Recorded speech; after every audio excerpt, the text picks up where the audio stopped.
Saudações aos amigos que nos assistem.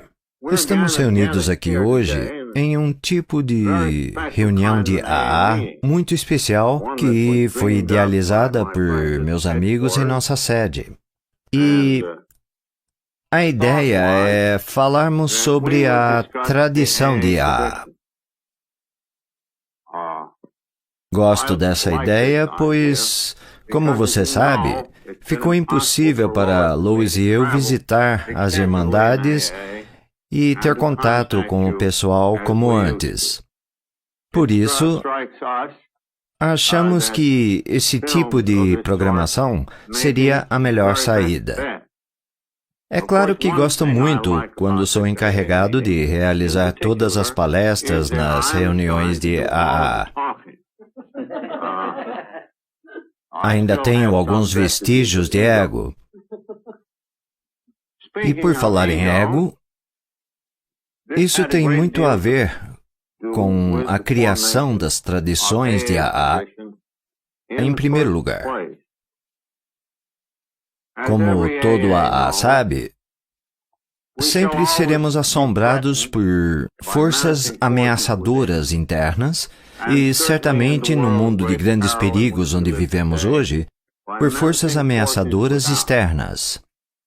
Este é o principal problema. O principal problema de um AA é, primeiro, como sobreviver e, depois, como crescer e prosperar, material e espiritualmente, nos próximos anos.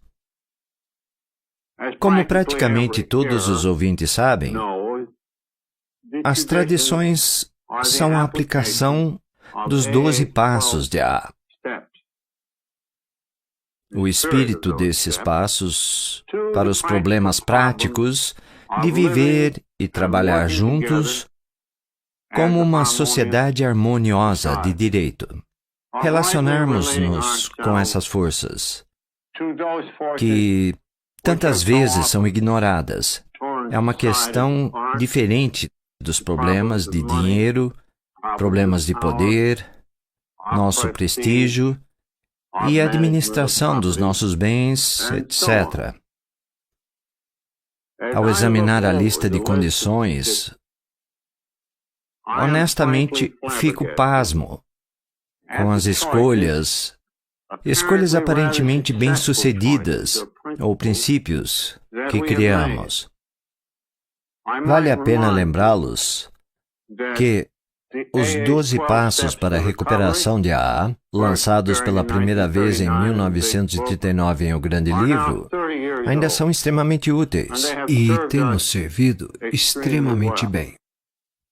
As tradições que foram publicadas em 1946 ainda nos servem muito bem. E, embora haja muita margem para a interpretação desses princípios e as aplicações sejam inúmeras, a base sólida de cada uma delas ainda permanece como foi originalmente escrita. Estes são fatos tranquilizadores sobre a tradição. Quando leem as tradições, as pessoas encontram declarações muito claras. E, paradoxalmente, algumas são confusas. Os novos membros fazem perguntas do tipo: o que você quer dizer com aqui não existem regras? Quer dizer que basta eu dizer que sou membro? O que você quer dizer com ninguém consegue cumprir isso para sempre? O que você quer dizer com não existem penalidades nem punições? O que você quer dizer com não existe controvérsia pública? Toda a sociedade está repleta de controvérsia pública. E o bebedor gera controvérsia. O que você quer dizer com não existe controvérsia, etc, etc? Em geral, os AAs e nossos amigos não compreendem muito bem por que nós escolhemos estes princípios específicos e como surgiram. E poucos, com a idade que temos atualmente, se lembram das lutas terríveis que travamos entre nós quando tentávamos tomar essas decisões. E como eu era o mais velho e o Dr. Bob era o segundo mais velho, nós nos encontrávamos bem no meio desse furacão. Dr. Bob era uma pessoa espiritualmente muito mais qualificada do que nós. E, de forma bem natural, como era médico, criou esses 12 passos maravilhosos junto com a irmã Ignati. E, com muita alegria, ele me entregou o texto. A palestra e sede em Nova York. Tínhamos uma divisão de trabalho que me deixava especialmente sujeito a grandes tentações pessoais. Em outras palavras, a maioria dessas tradições vão contra alguns dos meus objetivos iniciais e às vezes secretos. E gostaria de compartilhar algumas dessas coisas, porque são relevantes para todos que nos seguem. Todas essas tentações vão se repetir de novo e de novo. E é por causa disto que eu acho importante compartilhar algumas delas com vocês. Em relação a este histórico, vamos dar uma olhada nas 12 tradições. Aqui temos a primeira. O nosso bem-estar comum deve estar em primeiro lugar. A recuperação individual depende da unidade de AA. É um lembrete prudente. Trata-se de um alerta muito duro de que, a menos que o AA continue vivendo, a maior parte de nós certamente morrerá, assim como os incontáveis alcoólicos que poderíamos ter conhecido. É por isso que o bem-estar comum deve estar em primeiro lugar. Sem a unidade e uma ação harmoniosa, não vamos conseguir nada. Não consigo fazer uma declaração mais eficaz sobre a tradição do bem-estar do que a apresentada no prefácio do livro Os 12 Passos e as 12 Tradições. Ela estabelece a busca e o tom da discussão do poder. Quero compartilhar isso com você. A unidade de Alcoólicos Anônimos é a qualidade mais valiosa da nossa sociedade. Nossas vidas, as vidas de todos, dependem diretamente de nós. Ou permanecemos unidos, ou a Irmandade morre, sem a unidade em sua essência. Em nossas veias, não correrá mais a graça vivificadora de Deus.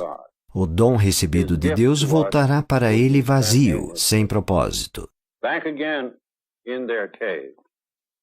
Os alcoólicos se aproximarão de nós e dirão: a AA poderia ter sido uma grande irmandade.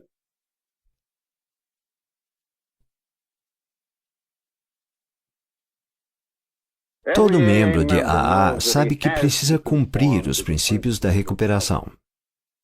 Sua vida depende da obediência e de um princípio espiritual. Se ele se desviar para muito longe, a penalidade será certa e mortal. Ele adoecerá e por fim morrerá. Ele prossegue porque deve fazê-lo. Mas mais tarde, descobre um modo de vida que realmente quer viver. Além disso, ele se descobre incapaz de manter esse dom inestimável se não oferecê-lo. Nem ele, nem ninguém consegue sobreviver a menos que as mensagens de AA sejam internalizadas. Ao se formar um grupo com os 12 passos, outra descoberta é feita.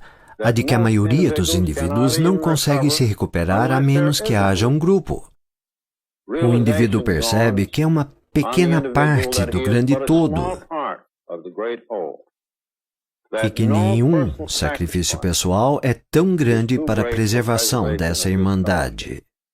Ele aprende que o clamor dos desejos e ambições dentro de si deve ser silenciado sempre que estes puderem prejudicar o grupo. Fica claro que o grupo precisa sobreviver, caso contrário, o indivíduo não sobreviverá. E assim tem sido com a AA. Pela fé e pelo trabalho, temos obtido sucesso, fundamentados nas lições de uma experiência incrível. Hoje, a Irmandade vive as 12 tradições do fenômeno alcoólico, que, se Deus quiser, nos sustentarão em unidade pelo tempo que Ele julgar necessário.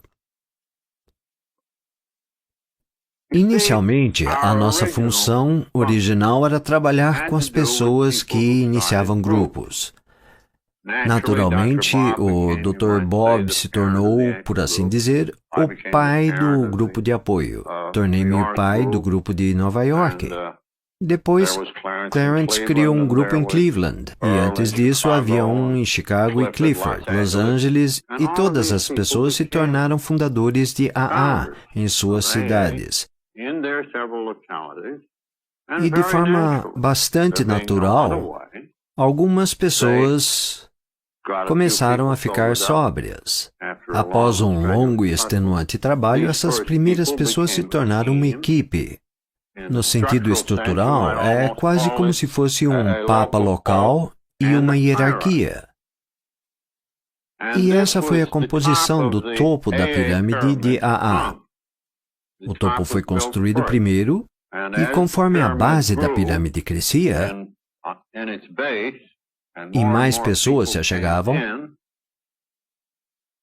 os velhos mentores continuavam dando orientação espiritual. Essas pessoas realizavam reuniões em suas casas ou criavam organizações. Quando as reuniões se popularizavam, elas assumiam a liderança. Em outras palavras, elas estavam, na verdade, cuidando dos assuntos da família de uma criança ou adolescente. E foi como deveria ser.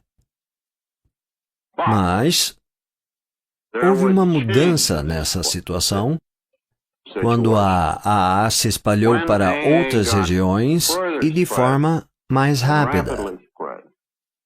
Primeiro foi com a matéria do jornal The Plain Dealer de Cleveland.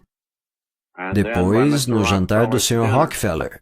E, por fim, o grande sucesso de matéria na revista semanal Saturday Post em 1941, que nos trouxe 6.000 novos membros em um ano. Então, surgiu uma crença de que os fundadores locais, nem todos eram modelos de estabilidade, não conseguiriam durar por muito tempo. E cada vez mais havia uma tendência nessas grandes massas de AAs de perguntar: bom, esses velhos mentores estão bem, mas vão aguentar até quando? Essa pressão foi muito desconcertante para Dr. Bob, para mim e principalmente para alguns daqueles velhos mentores, pois éramos os dois personagens principais dessa história. Parecia que tínhamos a qualidade de durar mais que os outros.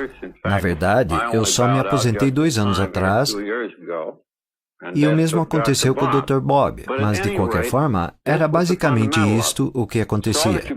Então começamos a desenvolver um grupo que dizia que nós, os velhos mentores, deveríamos ficar de fora. E aqueles entre nós, de quem eles gostavam e respeitavam, continuariam sendo consultados. E aqueles entre nós que ainda eram, vamos dizer, pessoas não desenvolvidas, seriam descartados.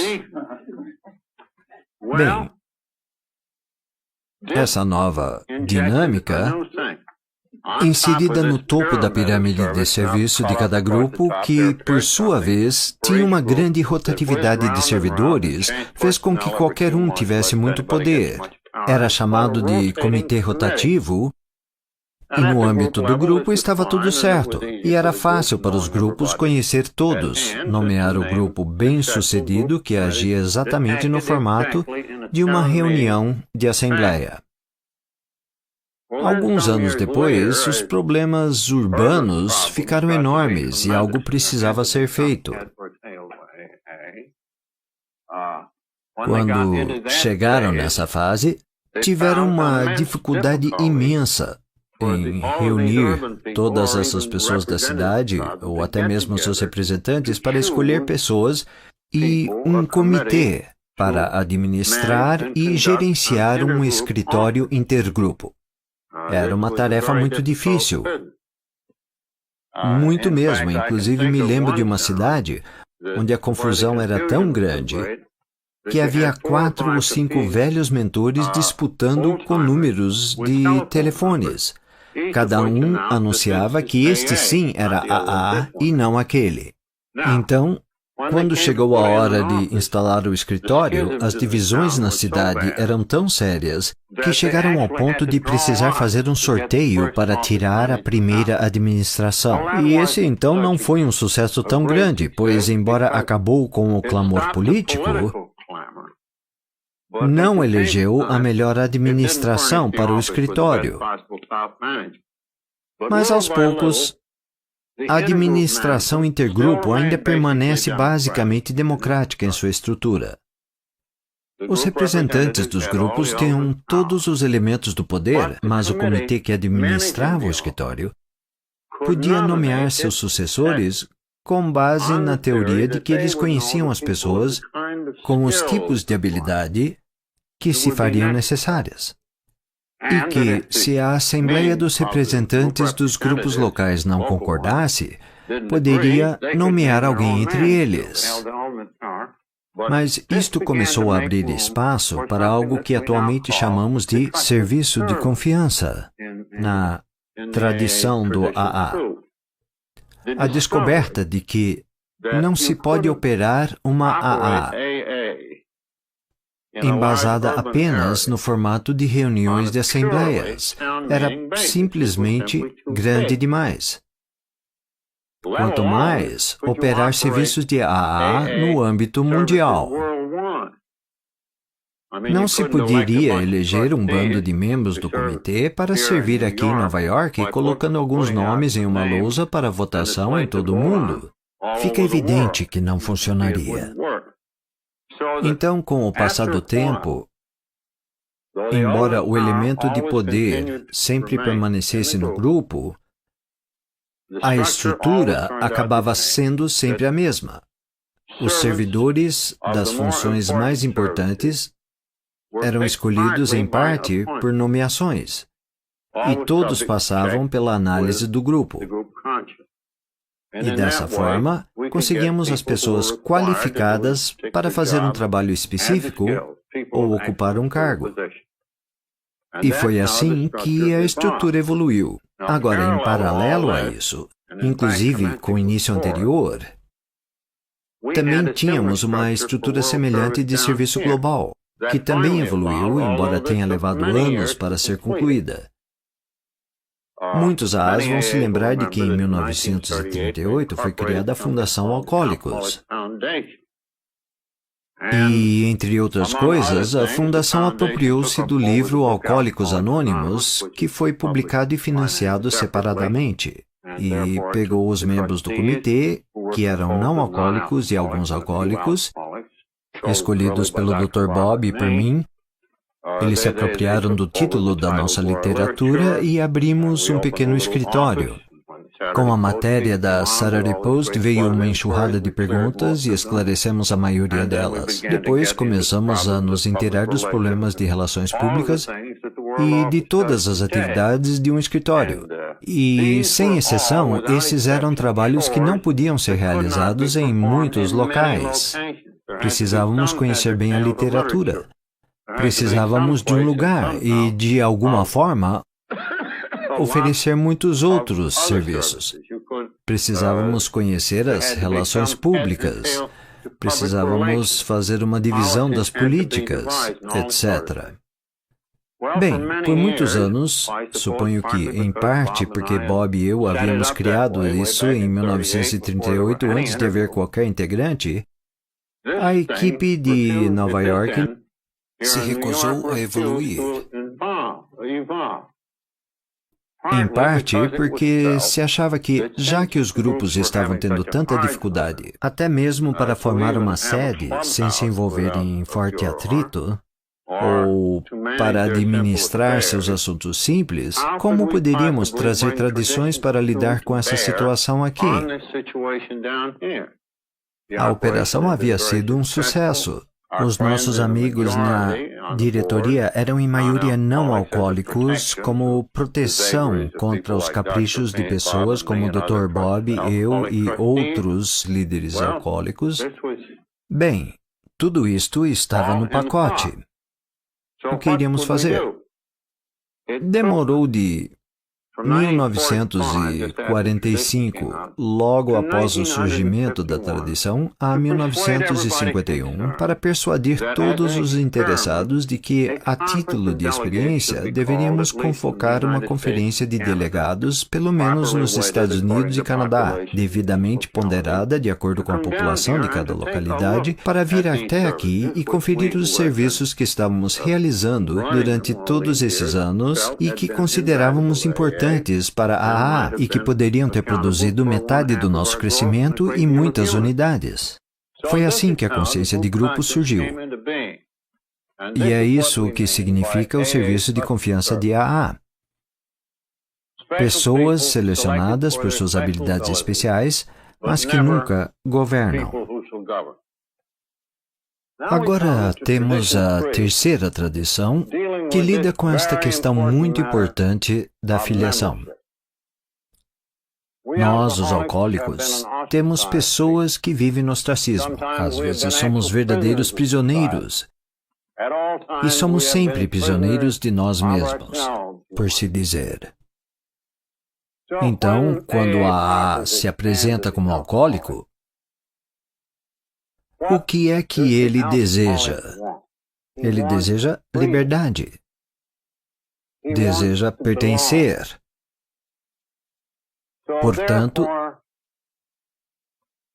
tentamos diminuir toda a resistência possível que o alcoólico possa ter.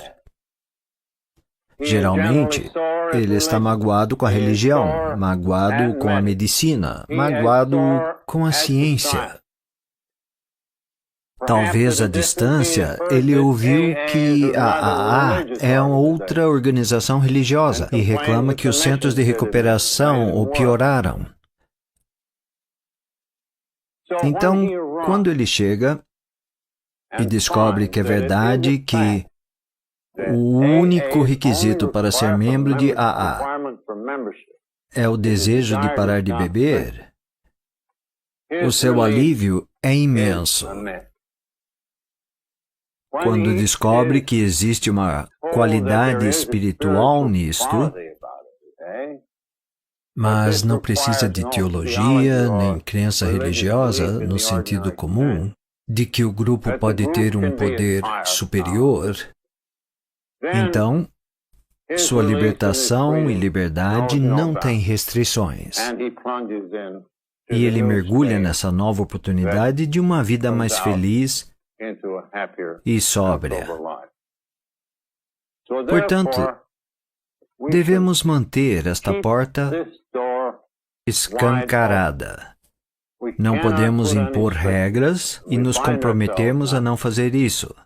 Não podemos forçar o novo homem a acreditar em qualquer coisa, a pagar qualquer coisa ou fazer qualquer coisa.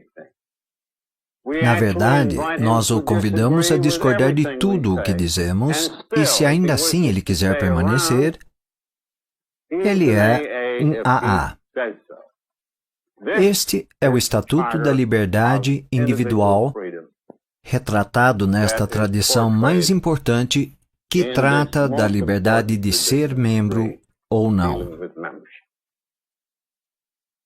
A justiça livre de tradição é um estatuto para a liberdade individual.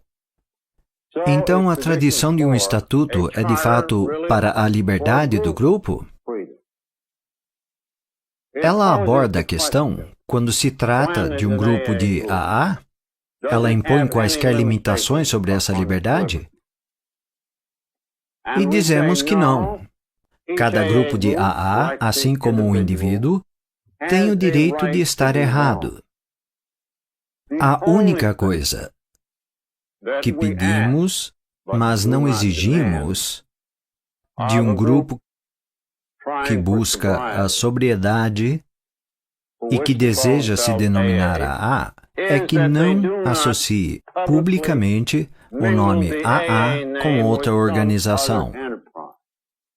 Obviamente, ninguém estaria muito interessado e iria gerar um grande problema a falar sobre grupos protestantes, grupos católicos, grupos republicanos e grupos comunistas de AA. Isso seria um absurdo e causaria um grande problema.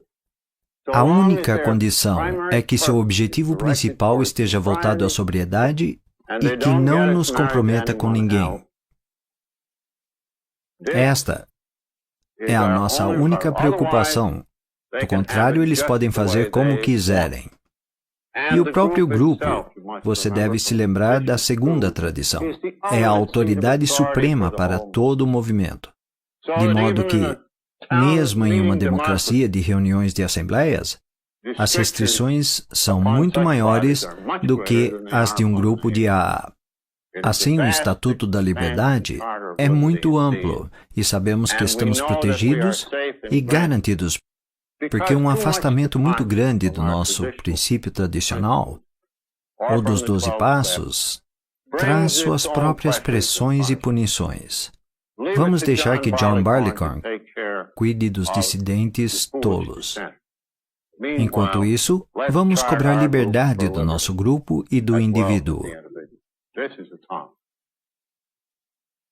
Agora que falamos sobre a autonomia do grupo de decidir suas próprias direções e que todo grupo tem direito de estar errado, não estranhamente, a quinta tradição está centrada no único propósito primordial do grupo ideal de AA. E a tradição do único propósito primordial tem uma longa história de conflito. Você vai se lembrar que em 1938, quando nossa liderança foi estabelecida, a organização original deu poderes à AA e a seus líderes para participar de todos e quaisquer aspectos da esfera do álcool, exceto, acredito eu, para fazer lobby da lei seca. Naquela época, a ideia era termos nossa própria rede de hospitais e deveríamos ter casas de recuperação financiadas pela AA e precisávamos de casas de repouso, precisávamos aprofundar nosso conhecimento, pois, afinal de contas, quem sabe mais sobre esses assuntos? Mas a longa experiência nos mostrou que, por razões práticas, de segurança, de proteção contra o comprometimento de nossa energia e por razões de autoproteção e amor a todas essas razões, cada grupo de AA deve se limitar a um único propósito primordial, de seguir a tradição. Cada grupo tem um propósito primordial de transmitir sua mensagem ao alcoólico que ainda sofre. Imediatamente as pessoas vão dizer: mas por que não devemos fazer parte das outras organizações? O fato é que cada um de nós precisa do trabalho da AA para sua própria sobrevivência. Precisamos evitar complicações e distrações. Então, continuamos firmados no único propósito primordial de transmitir esta mensagem ao alcoólico que ainda sofre. Agora, outra razão para o único propósito primordial é o valor singular que damos ao alcoólico que ainda sofre. A nossa habilidade de alcançá-lo em profundidade e morar com ele onde ele mora na sua caverna e trazê-lo para fora, para a luz, esta é uma capacidade singular que temos. E isso não pode ser replicado por nenhum outro grupo ou abordagem.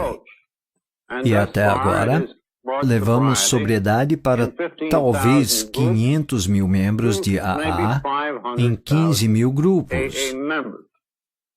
Nossa tarefa ainda é enorme, apenas neste único propósito primordial, com nossos membros atuais. Se ao menos conseguirmos que os alcoólicos se aproximem de nós. Se ao menos os profissionais que cuidam dos alcoólicos nos permitissem ajudar. Em vez de levar a sobriedade para 20.000 bebedores por ano, com o trabalho dos 12 passos que fazemos, poderíamos levar a sobriedade para 100.000 alcoólicos por ano. E Deus sabe que esta tarefa é muito grande e que estamos especialmente preparados para fazer isso sozinhos ou, ainda melhor, com a cooperação de outros agentes. Acho que agora não resta mais dúvidas de que cada grupo de AA vai escolher manter seu propósito primordial. Os membros de AA participam de outras atividades enquanto membros e cidadãos, e isso é bom. Mas, como grupos, como uma irmandade nacional e internacional, vamos nos apegar ao nosso propósito único.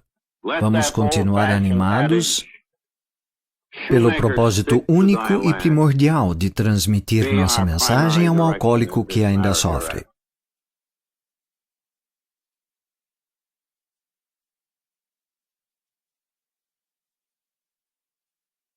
Agora vamos passar para a sexta tradição, que diz assim: nenhum grupo de AA deverá jamais emprestar o nome de AA, endossar ou financiar qualquer sociedade ou empreendimento alheio à Irmandade, a fim de que problemas de dinheiro, propriedade ou prestígio não nos afastem do nosso objetivo primordial.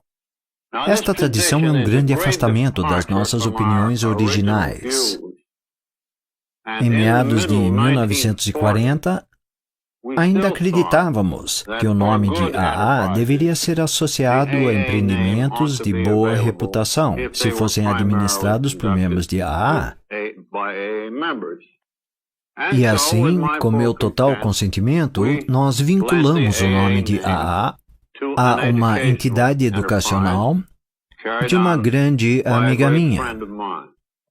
E o primeiro efeito disso foi muito bom. Naqueles dias, é claro, queríamos mais e mais publicidade. E ao sair pelas ruas, ensinando o público, abrindo novas unidades, ela conseguiu atrair muita publicidade, o que nos trouxe popularidade, porque ela havia declarado publicamente que era membro de AA. Mas tivemos outros casos ameaçadores, em que pessoas emprestaram o nome de AA e quebraram o anonimato em nível público, e começamos a receber uma avalanche de pedidos de todo tipo de empreendimento querendo se vincular a nós. E assim, em 1950, vimos o poder extremo de dar endossos publicamente ou de termos membros de AA quebrando o anonimato publicamente e tentando atrair o endosso de AA para suas próprias empresas, a fim de ganhar dinheiro e toda essa publicidade. Isso ficou muito claro. Agora temos a sétima tradição, que diz que todos os grupos de AA deverão ser totalmente autossuficientes, rejeitando quaisquer doações de fora. Bem, levou muito tempo para mudarmos nossa opinião sobre isso. Quando nossa fundação, agora o Comitê de Serviço Geral, foi criada, achávamos importante contarmos com grandes doações e nos sentíamos muito sortudos por termos alguns amigos do Sr. John D. Rockefeller atuando no comitê, não apenas porque estávamos muito interessados, mas porque parecia que poderíamos contar com a ajuda financeira de Sr. Rockefeller. Por um tempo, parecia que ele ajudaria financeiramente nossa recém-formada fundação, especialmente em 1940, após 2 anos de sua criação, quando de repente ele anunciou que gostaria de dar um jantar e convidar seus amigos para ouvir a história dos Alcoólicos Anônimos. Chegou a grande noite e Nelson Rockefeller representou seu pai, que estava doente. Harry Emerson Fosdick esteve presente e muitos nomes importantes do setor financeiro e outros setores em Nova York e imediações. Suas riquezas somavam pelo menos $1 bilhão. E nós, falidos que estávamos, esperávamos que pudéssemos fazer um tímido apelo por contribuições e receber um montante significativo. Para nosso total espanto, após a reunião, o Sr. Rockefeller escreveu uma carta a todos os que compareceram e que foram convidados, dizendo que a história da Irmandade era extraordinária e representava o cristianismo primitivo, e que, por estar fundamentada na simplicidade e valores espirituais, não precisava de dinheiro. E então ele fez uma pequena exceção, dizendo que alguns dos criadores ainda precisavam de uma ajudinha. E, por isso, ele estava doando $1.000 ao movimento. Então, cada pessoa presente ficou impressionada com a ideia de que não precisávamos de uma grande quantia de dinheiro. Um nos deu apenas $10 e acho que depois da contribuição do Sr. Rockefeller, a maior que recebemos foi de $300. Depois, Warren Richardson, amigo de Rockefeller e membro do comitê, chamou Rockefeller e de novo levantou a questão do dinheiro. Então Rockefeller falou: Dick, o dinheiro vai estragar tudo. Eles precisam caminhar com as próprias pernas. Então, podemos certamente dar a John D. Rockefeller os créditos pela sabedoria providencial de AA. E desde aquela época, ele e Nelson contaram muitas vezes a história de que esta é a única organização que devolveu o dinheiro que ele havia nos emprestado. Uma organização desse tipo. Então esta é a raiz primária da nossa tradição, de que todo grupo de AA deve ser autossuficiente, rejeitando quaisquer doações de fora. Criamos uma regra ou costume bem rigoroso sobre contribuições dos membros de AA. Temos muitas pessoas ricas em AA e muitas delas estão dispostas a enviar doações generosas à nossa sede geral. Mas elas e o restante de nós sentimos que não devemos transferir nossa responsabilidade financeira para os menos favorecidos. Devemos compartilhar a responsabilidade financeira e não devemos aceitar doações grandes o suficiente para que não tendam a comprar favores dos líderes e coisas do tipo. Portanto, o valor máximo que qualquer membro de AA pode doar à Irmandade hoje é de $200 por ano. Todas as demais doações vêm dos próprios grupos e rejeitamos grandes somas de dinheiro de fora. E a minha oração é para que sempre façamos isso.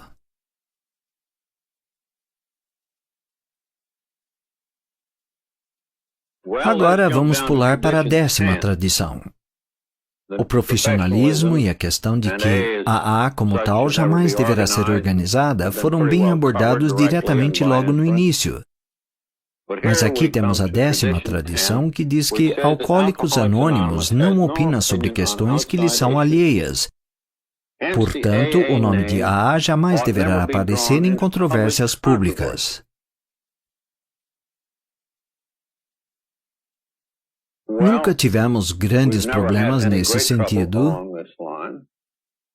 E, claro, a tradição do anonimato tende a manter a situação sob controle.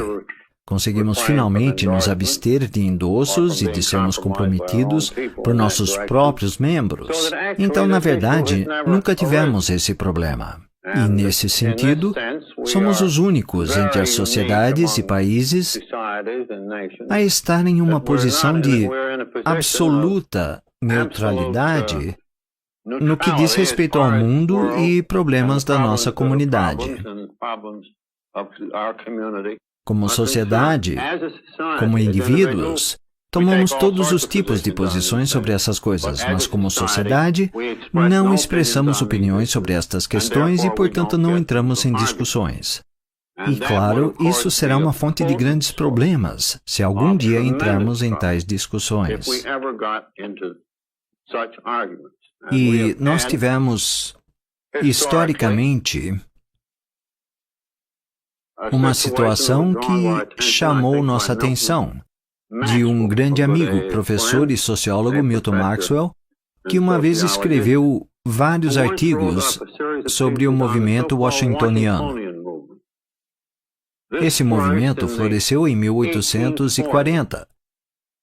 Era uma sociedade formada por alcoólicos que tentavam se ajudar pessoalmente, encorajando o comprometimento com a abstinência que contava com o benefício da identificação e outros atributos de AA. Acho que a sociedade foi oficializada nos 2 ou 3 primeiros anos de existência. E assim como temos tantos membros recuperados e ativos, o mesmo aconteceu com eles. Isso foi sensacional. O movimento da lei seca estava ganhando popularidade na época e havia muitos outros problemas públicos. A guerra civil estava estourando, a escravidão era um problema atrás do outro. Não demorou muito para que os washingtonianos fizessem grandes passeatas à luz de tochas, de forma notória em Nova York e Baltimore. Eles lotaram o Faneuil Hall. Foi a grande sensação da época e extremamente noticiado. Houve uma grande pressão para que os washingtonianos começassem a palestrar. Alguns se tornaram grandes palestrantes. Acho até que eram bem pagos, mas os palestrantes do Sul estavam aptos para falar de outros assuntos além da bebida e os do Norte também. Por exemplo, os palestrantes do Sul não gostavam de falar sobre a ideia da abolição, mas os do Norte, sim. Então, eles conseguiram colocar os pobres washingtonianos naquela grande controvérsia antes da guerra. Da mesma forma, eles vincularam o nome washingtoniano a todos os tipos de empreendimentos. Eles estavam dos 2 lados da controvérsia seco molhado, etc. E assim começou o processo da desintegração. Provavelmente porque, em parte, sua força espiritual gerada pela assinatura de compromissos e de reuniões não era tão grande quanto a nossa. Mas, em grande parte, a desintegração aconteceu porque fizeram coisas muito naturais de se fazer, mas que foram totalmente destrutivas. E foi com esse espetáculo do passado, diante de nós, conforme nossas tradições foram evoluindo, que confirmou que estávamos muito provavelmente no caminho certo na questão das controvérsias públicas, de pagar nossas próprias contas, de não nos envolvermos com outros empreendimentos e assim por diante. E, acima de tudo, isto confirmou o grande valor protetor da nossa tradição de anonimato. E agora vamos à 11ª tradição, que é muito importante e fala que nossa política de relações públicas baseia-se na atração em vez da promoção. Precisamos sempre manter o anonimato pessoal na imprensa, rádio e filmes. Quero deixar claro aqui que este filme é para beneficiar os AAs e não deve ser divulgado ao público. Não tínhamos uma política de relações públicas, exceto o receio das relações públicas nos 2, 3 ou 4 primeiros anos de AA. Nossas sociedades, principalmente as do Oeste, nossos grupos, que eram apenas 2 ou 3 membros, eram quase sociedades secretas. Naqueles dias, se fizéssemos a pergunta da atração versus promoção, a ideia de atração seria ficar sentado na frente de casa e esperar que alguns bêbados viessem pedir ajuda.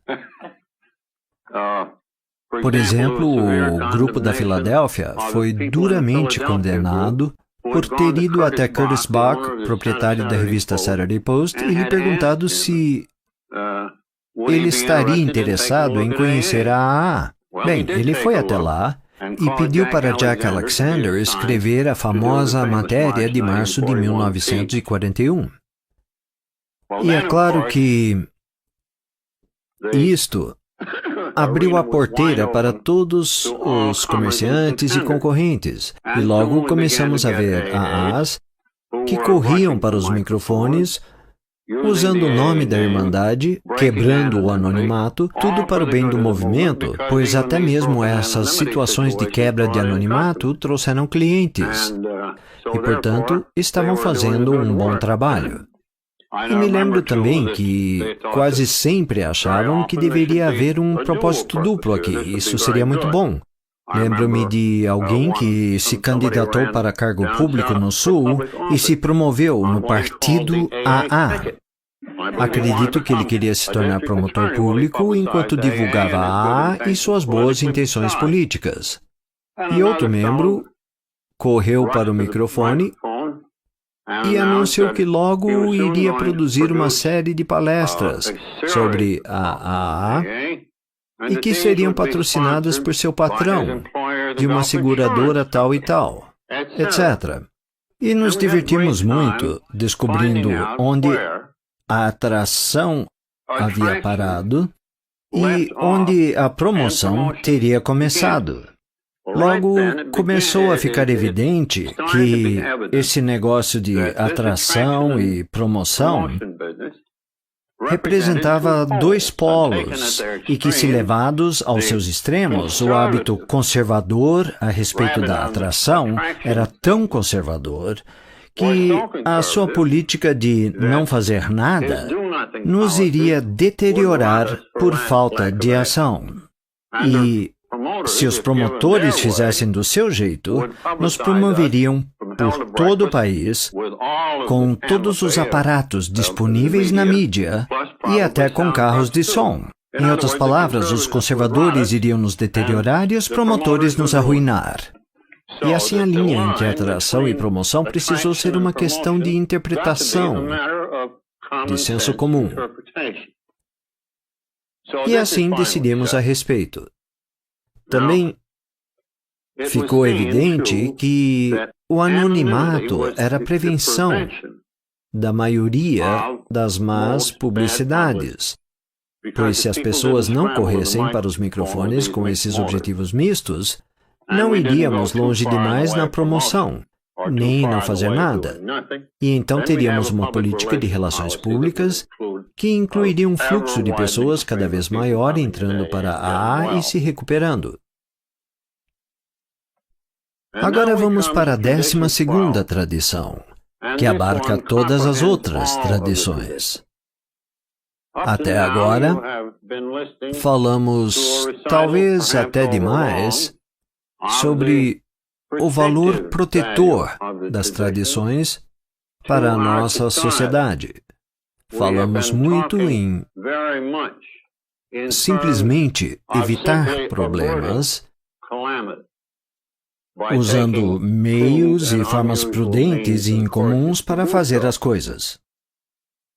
Agora, a pergunta que o ouvinte nos faz é se não existe um conteúdo mais instrutivo ou espiritual para as nossas tradições do que simplesmente a soma de nossos medos e ansiedades e nossos esforços para nos protegermos dos males e circunstâncias indesejáveis. Bem, certamente sim.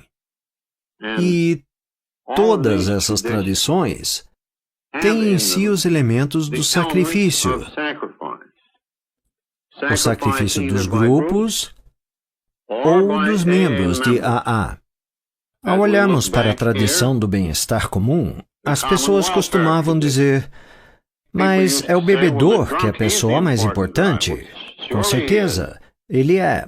Mas como um número mais expressivo de bebedores ficará bem, se não houver uma irmandade?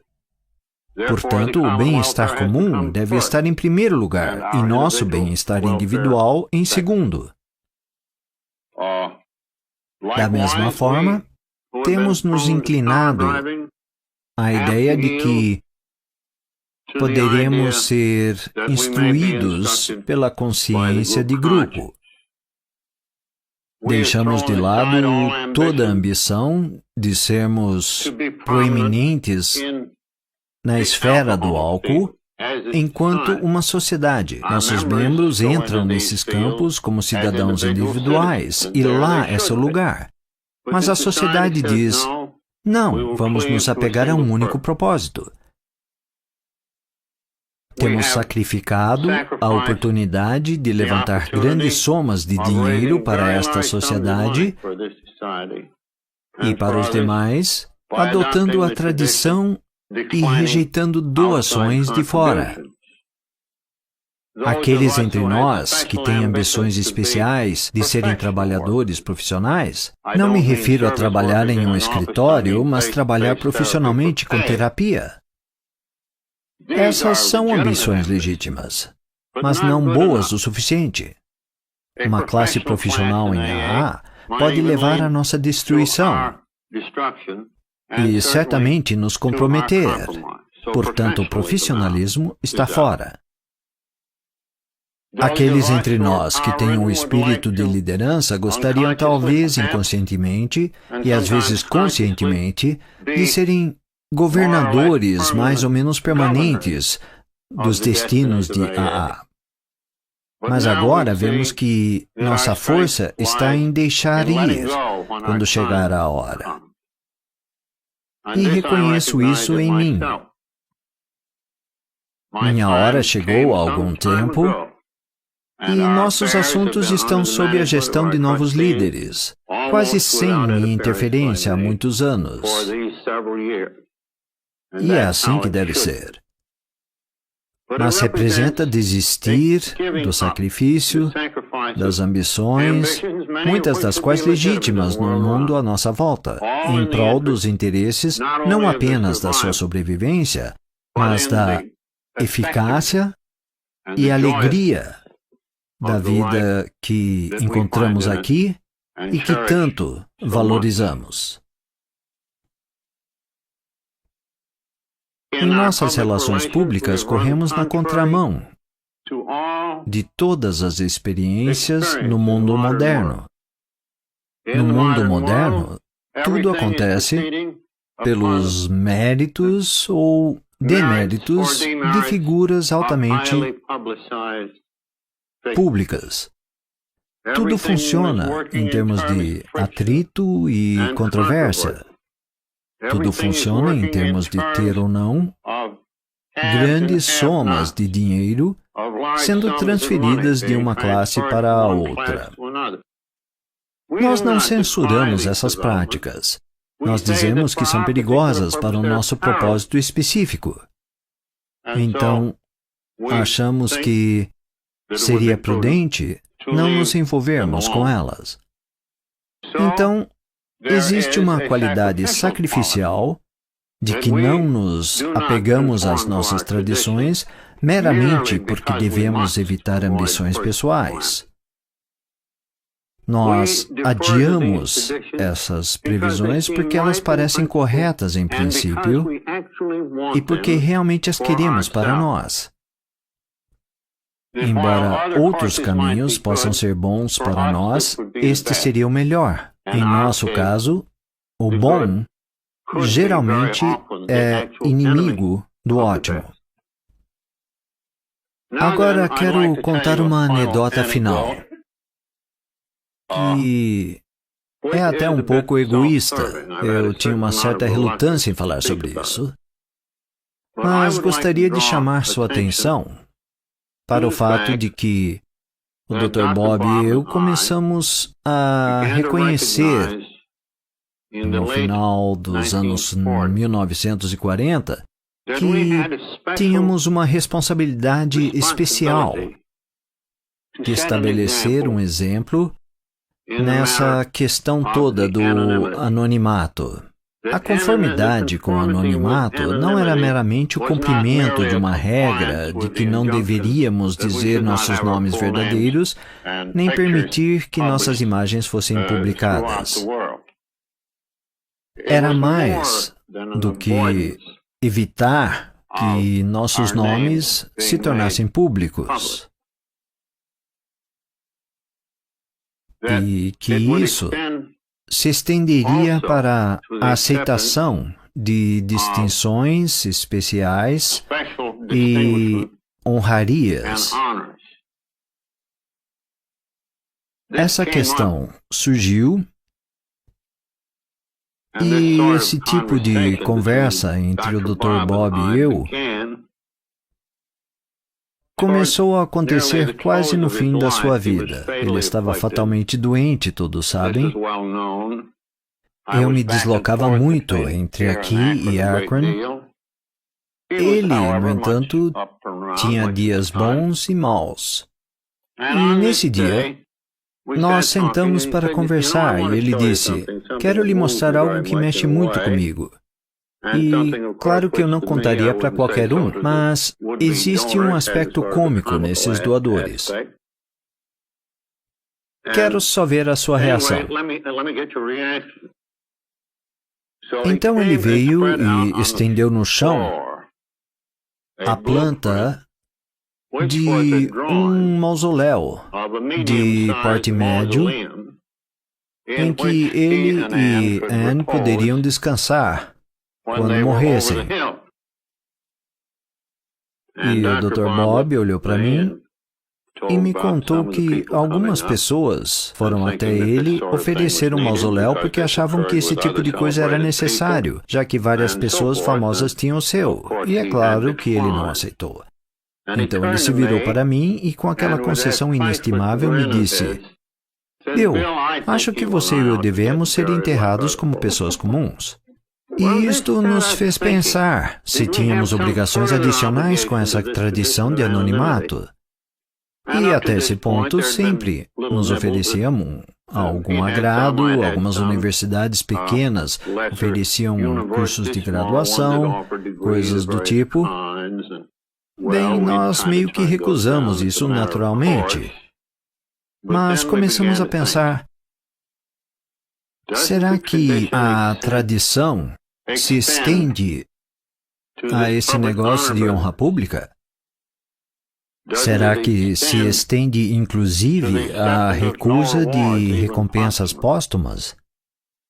E então o Dr. Bob morreu.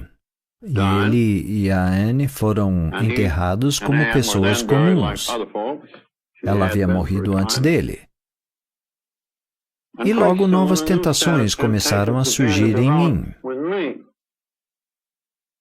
Há alguns anos, a Time Magazine pediu que alguns de nós fôssemos ao escritório. Eu estava entre eles, é claro. E eles nos levaram para o andar de cima para um longo almoço com figuras importantes.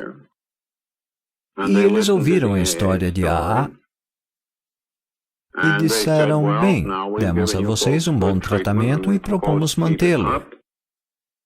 Mas agora nós gostaríamos de pedir para fazer um artigo biográfico sobre o Bill. E gostaríamos de fazê-la a matéria de capa. E antes que você recuse, queremos lhe dizer que se fizer a matéria de capa, se ela for a matéria de capa, ela aumentará imensamente o alcance, talvez mais de 10 vezes o seu alcance sem ser matéria de capa. E que a nossa circulação é extraordinária. Então, eles gostariam de ter a história de AA em uma biografia minha. Então eu lhes falei sobre o anonimato. Ah, tudo bem, estamos cientes disso. A sua face não estará virada para a câmera. Não será nem um ângulo de perfil, talvez apareça um pouco a falta de cabelo, mas respeitaremos as suas regras e restrições. Bom, eu preciso confessar que essa proposta me deixou perplexo.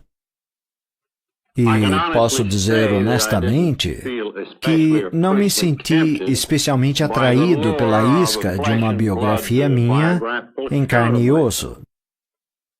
Não me parecia correto cooperar com esse projeto.